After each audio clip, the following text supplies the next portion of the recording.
నమస్కారం TNN news కి స్వాగతం. హెడ్లైన్ చూద్దాం. ఆగస్టు 27న ఏపీ కేబినెట్ భేటీ. పలు అంశాలపై చర్చించనున్న మంత్రివర్గం. కాగిత రహిత మంత్రివర్గ భేటీ నిర్వహించాలని నిర్ణయం.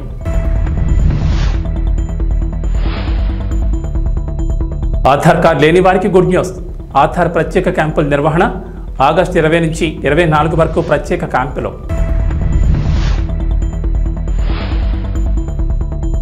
మళ్లీ ఫోన్పే, గూగుల్ పేలలో కరెంటు బిల్లులు. డిస్కమ్లు బీపీపీఎల్లో చేరిపోవడంతో అవకాశం. ప్రతి పేమెంట్పై డిస్కమ్లపై ₹2 భారం.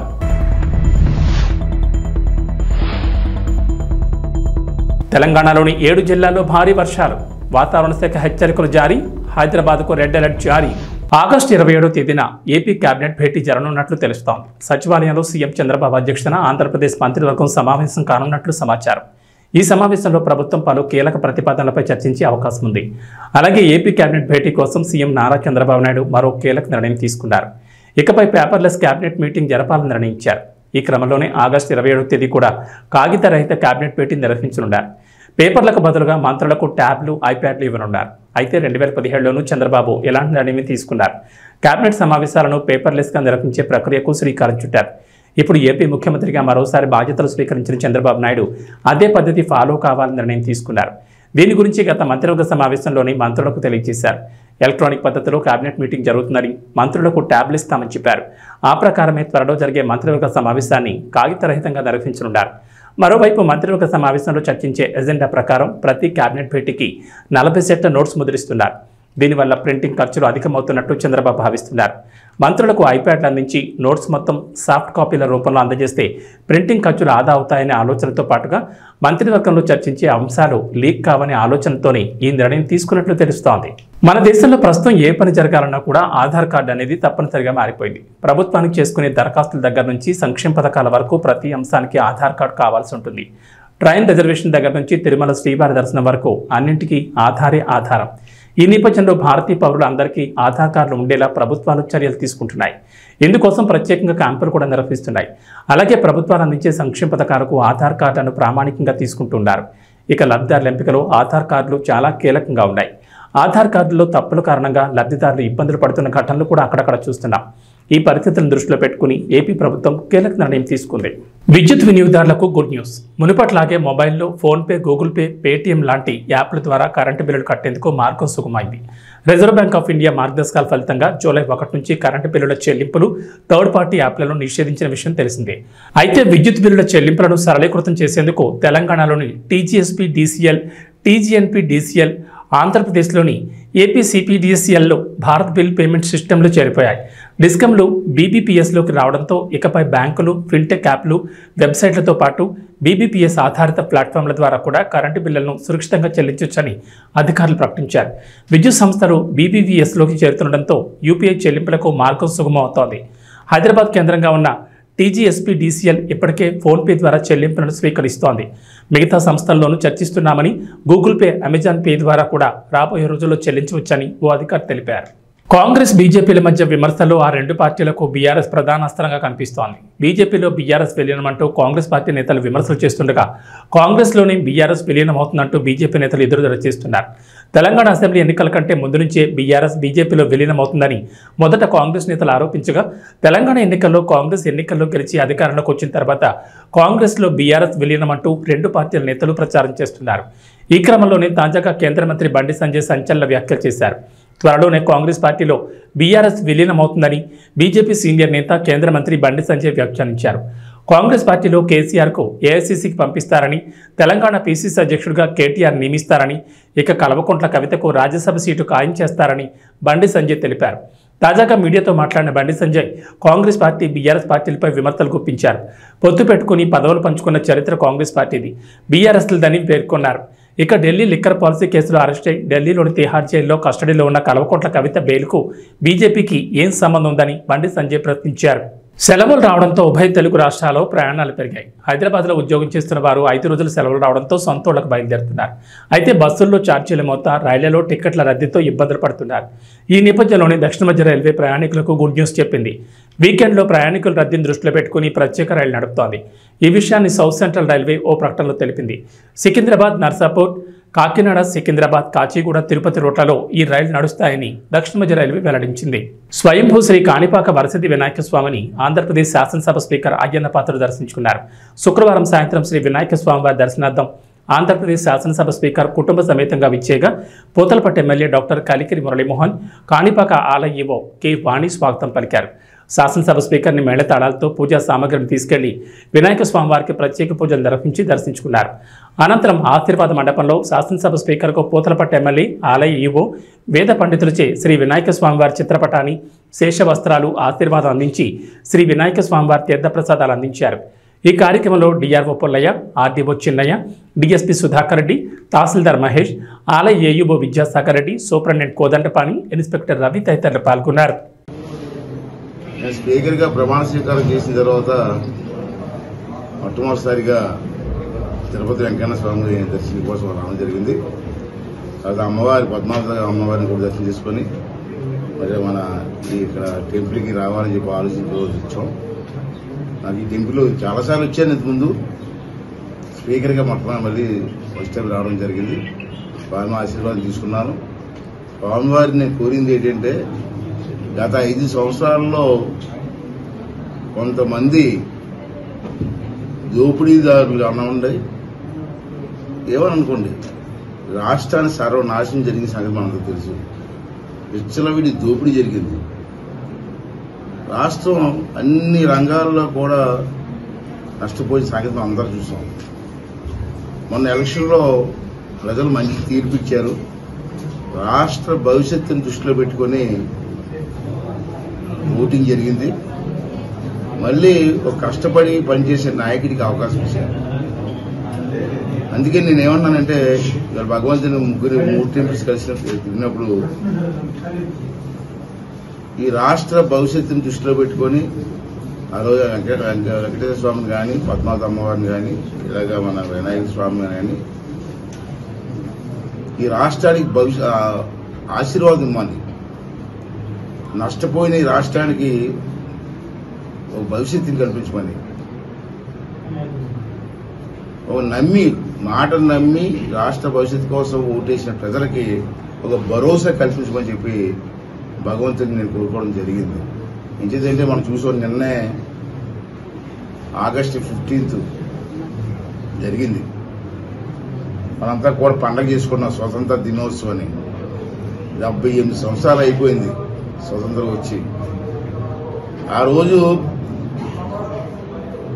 దేశ స్వతంత్రం కోసం ఎంతో మంది మహానుభావులు ప్రాణత్యాగం చేశారు. త్యాగం వేరు, ప్రాణత్యాగం వేరు. ప్రాణత్యాగం చేశారు. అంటే నేనేమంటానంటే, ఇప్పటికీ కొంతమంది మాట్లాడుతుంటారు, ఏం చేశారు, ఏం జరిగింది, 78 సంవత్సరాలు అయింది, ఏం జరిగింది అంటే, జరిగింది, జరగకపోవడం లేదు.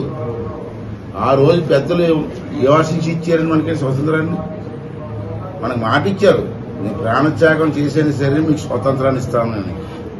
ఆ మాట నిలబెట్టుకున్నారు. వాళ్ళు ప్రాణాలు కూడా ఇచ్చారు. వాళ్ళు ప్రాణత్యాగం వల్ల స్వతంత్రం వచ్చి 78 సంవత్సరాలు అయింది. చాలా రంగాల్లో ఇంప్రూవ్ అయ్యాం, కాదనట్లేదు.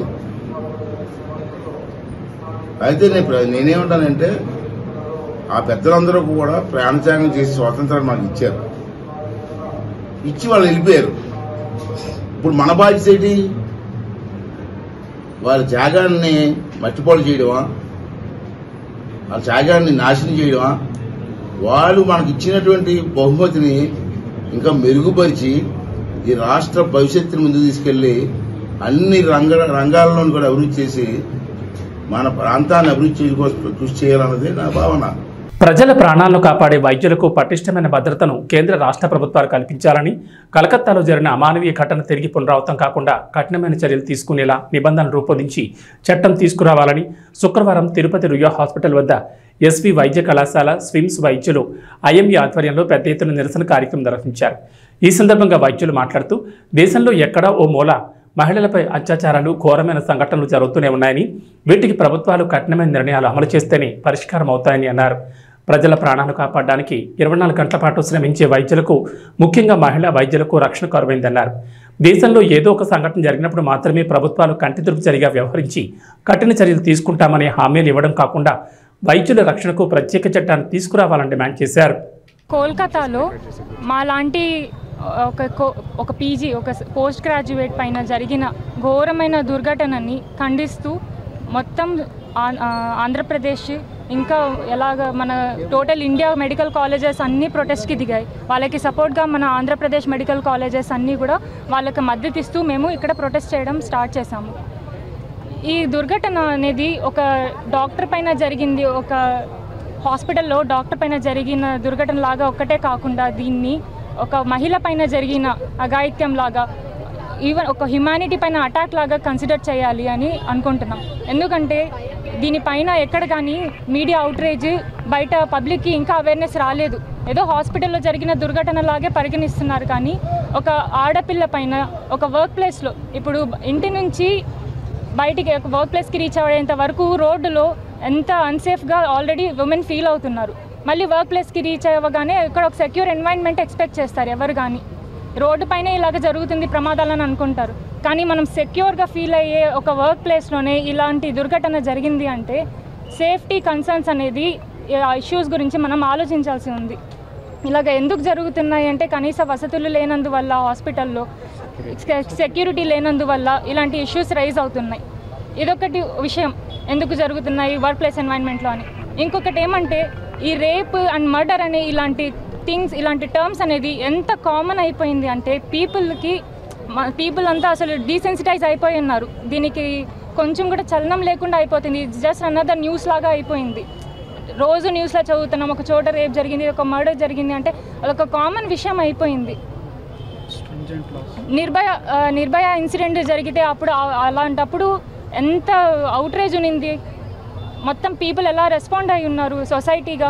ఇప్పుడు ఇన్ని సంవత్సరాల తర్వాత మళ్ళీ అలాంటి ఒక ఘోరమైన ఇన్సిడెంట్ జరిగినప్పుడు ఎందుకు పబ్లిక్ కానీ ఎక్కడ కానీ అంత అవుట్రేజ్ లేదు అంటే మనం అంత ఇన్సెన్సిటివ్ అయిపోయినామా, ఈ కండిషన్స్కి అలవాటు అయిపోయినామా. కాబట్టి ఫస్ట్ మనం ప్రభుత్వం నుంచి, సెంట్రల్ గవర్నమెంట్ నుంచి, స్టేట్ గవర్నమెంట్ నుంచి మాకు కొన్ని డిమాండ్స్ ఉన్నాయి. సెంట్రల్ గవర్నమెంట్ నుంచి అయితే సెంట్రల్ ప్రొటెక్షన్ యాక్ట్ అనేది మేము అందరం డిమాండ్ చేస్తున్నాం nation wide.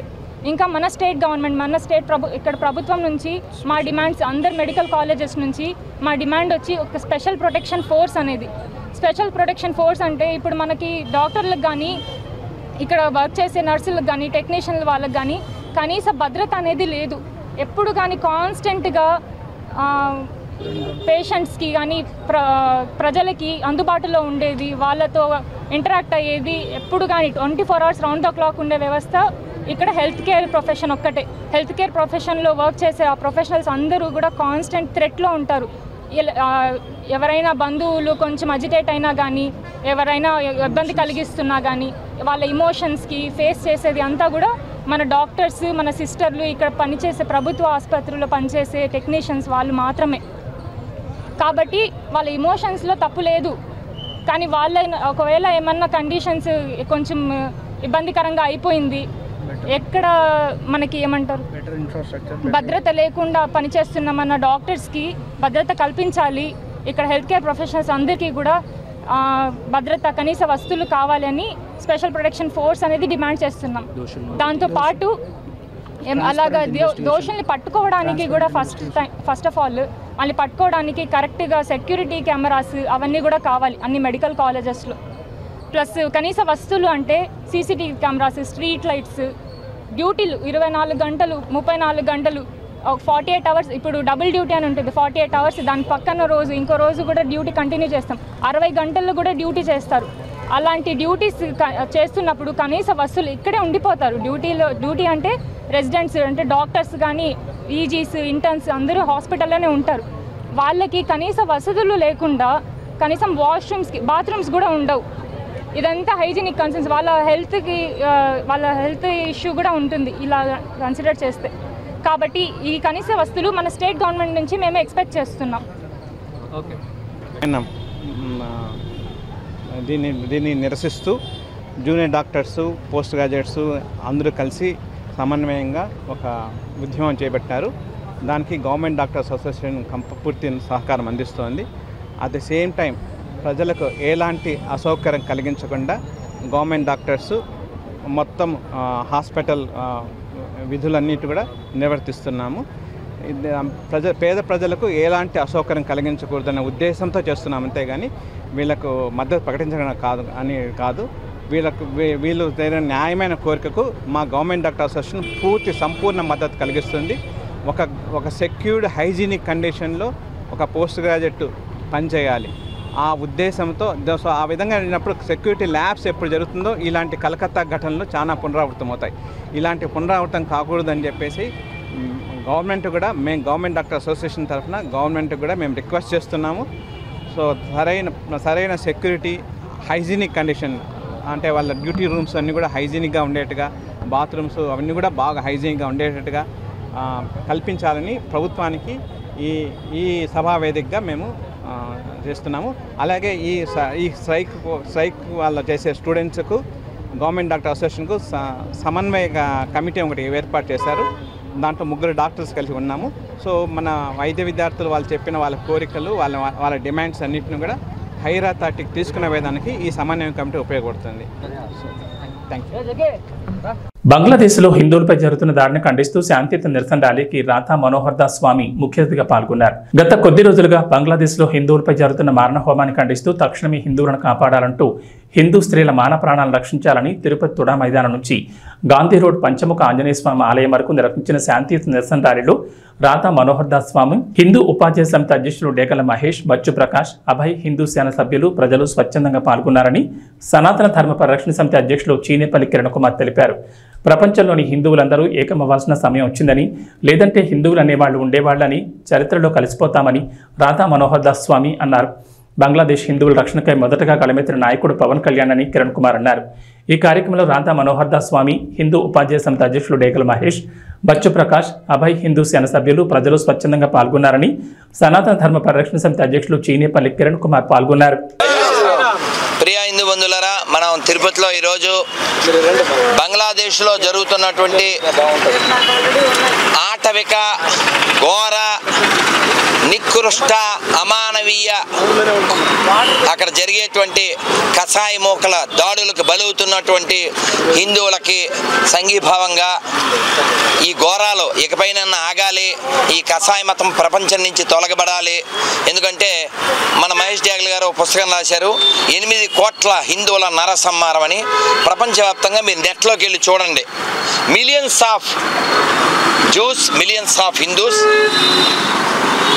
Chop into pieces by this కసాయ మతం. కాబట్టి ఎవడైనా దరిద్రులు అంటే అన్ని మతాలు సమానం అనే వాళ్ళకి కొత్త పేరు దరిద్రులు. దరిద్రం అనే పదం కూడా చిన్న పదం.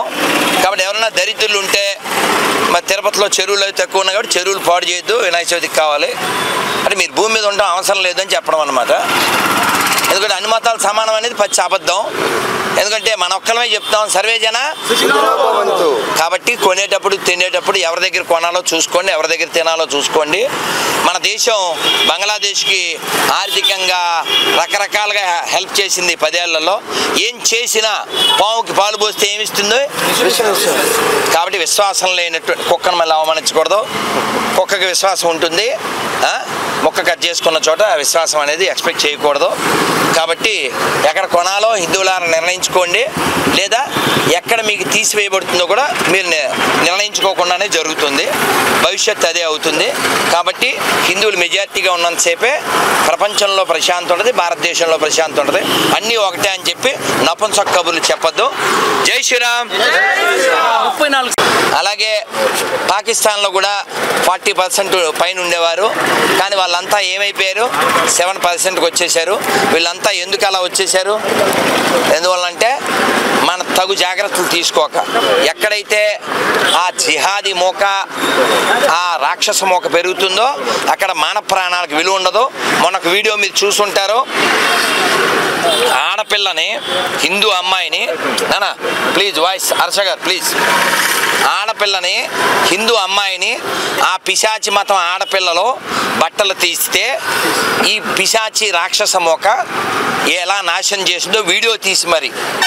కాబట్టి వాళ్ళ దాంట్లో ఎడారి మతాల్లో స్త్రీకి విలువ లేదు, ఒక్క మంచి స్త్రీని వాళ్ళు చూపించలేరు. ఎందుకంటే వాళ్ళకి ఓన్లీ కాన్సెప్టు వాడుకోవడమే తప్ప. కాబట్టి అన్ని మతాలు సమానమైన దరిద్రులారా, నీచులారా, నికృష్టులారా, వాళ్ళ మతాల్లో కూడా మంచి అమ్మని చూపించండి. ఈరోజు వరలక్ష్మి వ్రతం, మనం తల్లిని చూపించగలం. మట్టిలో అమ్మని చూస్తాం, భూమాత అంటాం. నీళ్ళల్లో గంగమ్మని చూస్తాం, డబ్బులో లక్ష్మీదేవిని చూస్తాం, పుస్తకంలో సరస్వతి దేవిని చూస్తాం, అన్నంలో అన్నపూర్ణను చూస్తాం. ఇది మన సంస్కృతి. అన్ని మతాలు సమానం అంటే నేను కొత్త చెప్పులు కొనుక్కున్నాను. ఇందు మూలంగా అందరికి తెలియజేయబడుతుంది. జై శ్రీరామ్, జై శ్రీరామ్. చియాన్ విక్రమ్ తంగలాన్ టోనీ ప్రకటించిన సంగతి తెలిసిందే. శుక్రవారం జరిగిన థ్యాంక్స్ మీట్లో విక్రమ్ స్టేజ్ మీద ఈ అనౌన్స్మెంట్ చేశాడు. తంగలాన్ అందరూ బాగా ఆదరిస్తున్నారు కాబట్టి పార్ట్ 2 కూడా ప్లాన్ చేశాం. ఇందులో చెప్పడానికి 100 స్టోరీలు ఉన్నాయి. రంజిత్ కథ రెడీ చేశాక పార్ట్ 2ని పట్టాలెక్కిస్తామని విక్రమ్ స్టేజ్ మీద అనౌన్స్ చేశాడు. కానీ అసలు తంగలాన్ మూవీ కమర్షియల్గా లాభాన్ని తెచ్చిపెడుతుందా, బ్రేక్ ఈవెన్ అవుతుందా అన్నది చూడాలి. చియాన్ విక్రమ్ ఓ సినిమా కోసం తన పాత్ర కోసం 1000% ఎఫర్ట్స్ పెడుతూ ఉంటాడు. కానీ సక్సెస్ మాత్రం ఓ 50% కూడా రాదు. విక్రమ్ పడే కష్టానికి తగ్గ స్థాయిలో హిట్ వచ్చి చాలా కాలమే అయింది. అపరిచితుల తర్వాత విక్రమ్ స్థాయిలో ఒక్క హిట్ కూడా పడలేదు. ఎన్నో సినిమాల్లో ఎన్నెన్నో ప్రయోగాలు చేశాడు, కానీ ఏదీ వర్కౌట్ కాలేదు. మనోహరుడు, నాన్న, పొన్నియిన్ సెల్వన్ 1, 2 ఇలా ఎన్నో ప్రయోగాలు చేశాడు. కానీ విక్రమ్కు కమర్షియల్గా మరో మెట్టు ఎక్కించలేకపోయాయి. ఇక వాతావరణ విషయానికి వస్తే తెలంగాణలో వరుణుడు తన ప్రతాపం చూపిస్తున్నాడు. రాష్ట్ర రాజధాని హైదరాబాద్తో పాటు పలు జిల్లాల్లో భారీ వర్షాలు కురుస్తున్నాయి. ఈ క్రమంలోనే వాతావరణ శాఖ అలర్ట్ జారీ చేసింది. ఈరోజు రాష్ట్రంలోని 7 జిల్లాల్లో భారీ వర్షాలు కురిసే అవకాశం ఉందని వాతావరణ శాఖ అంచనా వేసింది. సంగారెడ్డి, వికారాబాద్, మహబూబ్నగర్, వనపర్తి, నాగర్ కర్నూలు, జోగులాంబ, గద్వాల, నారాయణపేట జిల్లాలో విస్తారంగా వర్షాలు కురిసే అవకాశం ఉందని తెలిపింది. భారీ వర్షాలు కురిసే ఛాన్స్ ఉన్నందున ఆయా జిల్లాలకు వాతావరణ శాఖ హెచ్చరికలు జారీ చేసింది. ఆయా జిల్లాలకు ఎల్లో అలర్ట్ జారీ చేసింది. ఈ నేపథ్యంలో ఆయా జిల్లాల ప్రజలు అప్రమత్తంగా ఉండాలని వాతావరణ శాఖ సూచించింది.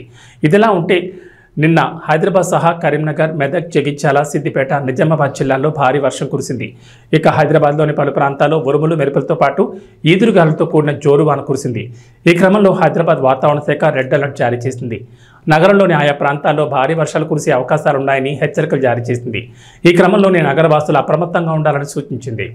ఏబీ బులెటిన్ విశేషం. నమస్కారం.